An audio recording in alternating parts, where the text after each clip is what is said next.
How much do pilots fly? How many days off do we get? And what does a pilot schedule look like? These are all the questions I'll be answering in today's video.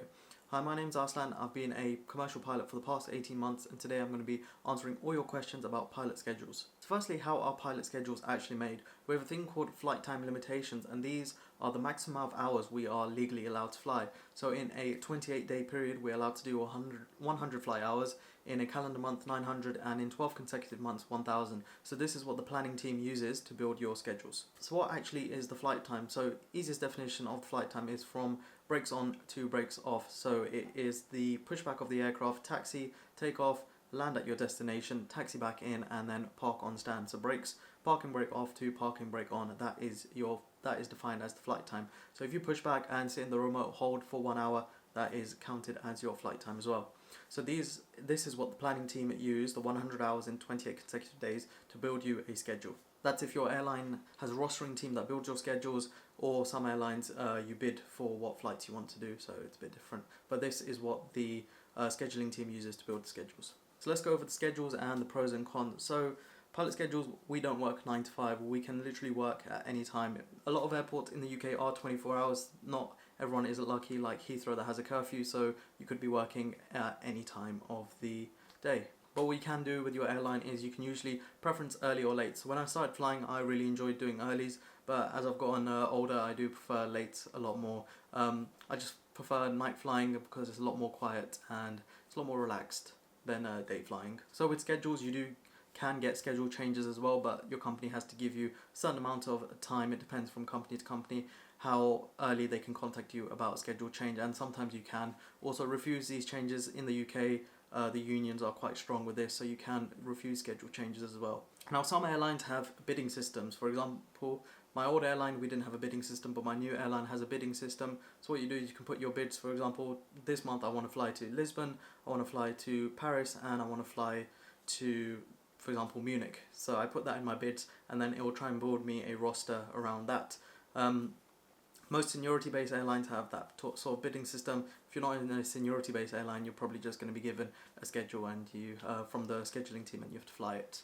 So standbys and airport standbys. Airport standbys are quite rare. You might get one a month or one every other month. Standbys, they're quite common. You might get one a month, you might get 6 or 7 a month. It just depends on how busy the schedule is. In summer, you'll probably get a lot of standbys. In winter, you probably won't get as much. So standbys, what are standbys? There's 2 types of standbys, home standbys and then airport standbys.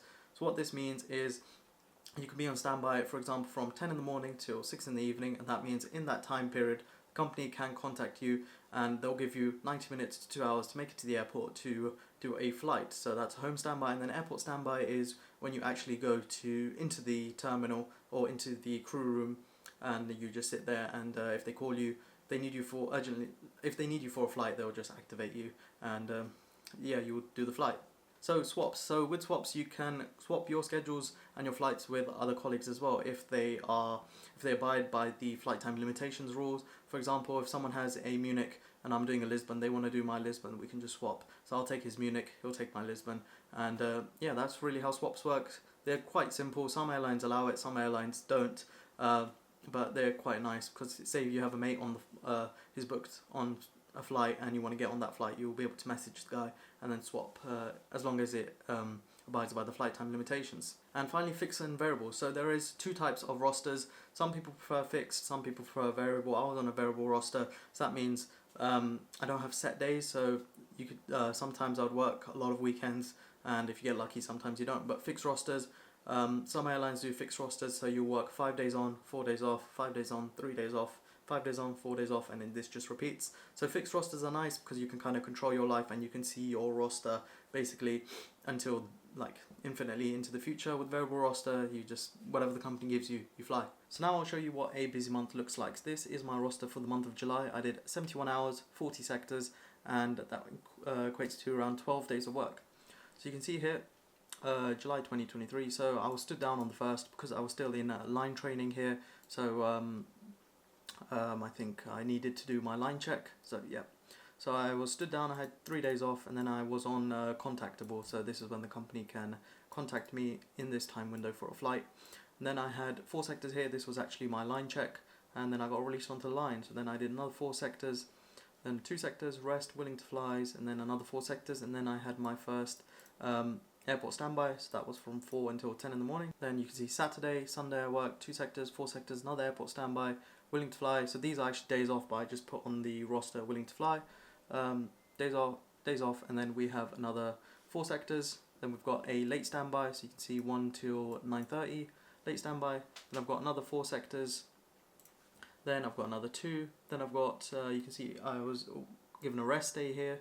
And then I've got willing to fly, willing to fly, willing to fly, and then another 4 sectors, 2 sectors, and another 4, and then you can see here rest day because of how late we finished. That's what a really busy month looks like. Well, busy, it depends on what airline you are at, but 71 hours for me was quite busy when I started. So yeah, that's what a busy roster looks like. So let's go over my flying hours. I've put them all into an Excel spreadsheet. You can see here in 2023, this is when I started flying. In April, May and June I was doing my line training.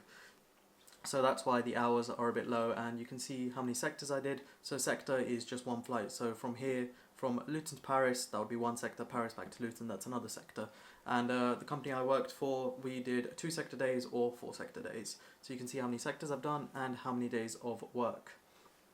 So you can see here in April, 34 hours, May 31, and June. So this is when I finished my line training. So then I got released onto the line. So you can see here, July was my first really busy month, doing 40 sectors, and that equates to 12 days that I worked.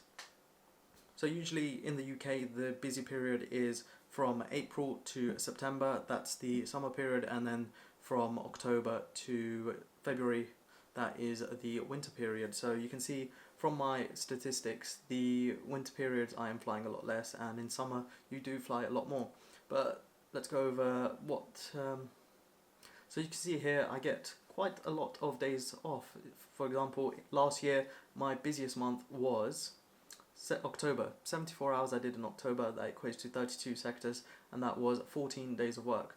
So we can see my average for 2023, I did 53 hours a month, 25 average sectors a month, and that equates to 9.44 days of work that month. And then 2024, you can see my stats here, and you can see here it does get really busy sometimes in summer. So I flew 95 hours in the month of June, equating to 40 sectors and 17 days of work. So you can see here, I can do a max of 100 hours. I did 95 hours and I still only worked 17 days in the year, and June has 30 days, so I had 13 days off, which is more than a normal job as well, and that's me flying at nearly max hours. So you can see here I don't actually fly too much, but that depends on your company. Some companies will get you to do a minimum of 70 to 80 hours a month. Some companies will literally every month you'll be doing the max 100. So I was quite lucky that my company was quite chill with my flying hours. So as you can see from my roster, you do get loads and loads of days off as a pilot.